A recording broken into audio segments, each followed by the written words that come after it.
I'm Tim Oxford from Atlanta, Georgia. In our last video, I started working on my newest project. A canopy bed. It's going to be in a rustic farmhouse style.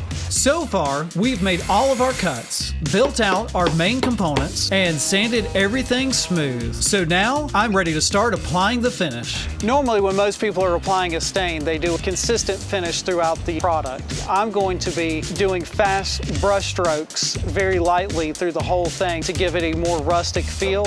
Okay, it's time to get started on my stay-at-home build.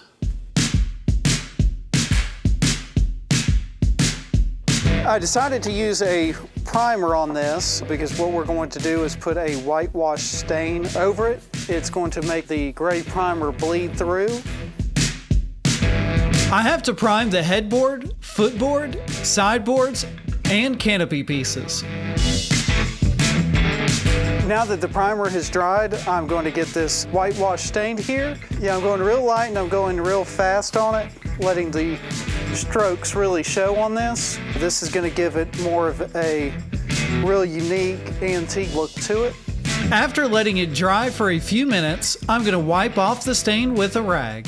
Now I'm taking off the excess white stain. Now kind of just make it really random, and that way you've got different strokes just going all over the place. Kind of gives it a little more unique of a look. It's a lot of staining time, but the effect is totally worth it. The white stain over the gray primer adds that country look I was going for all along. Now, after I finish the white stain, I'm going to apply a dark walnut stain to just the top cap. I do my headboard and my footboard. And after waiting a bit of time for drying, I add a coat of polyurethane for some shine. Now we're ready to put all these pieces together.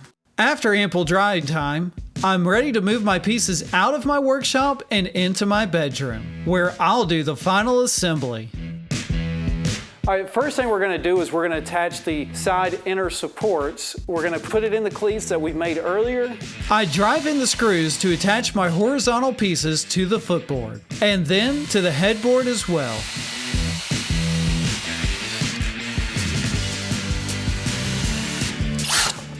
All right, now the design of this bed actually calls for putting this 2x4 here, screwing it in from the front of the bed. I don't really like that because I don't want to see any hardware on this board.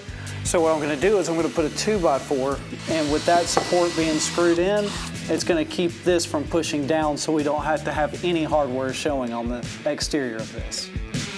Then I attach two vertical supports and all of my mattress supports. It's a lot of drilling and screwing, but the bed begins to come together.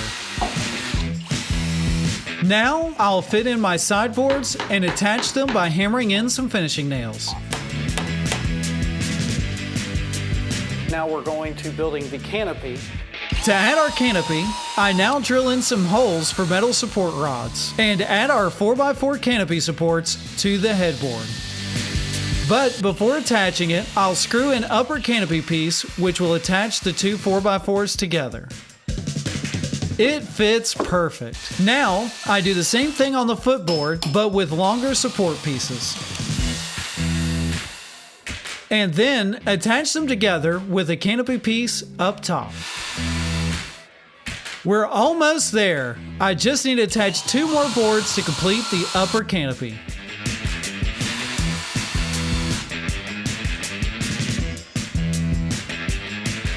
Alright, my bed is looking pretty great, but it's not finished quite yet.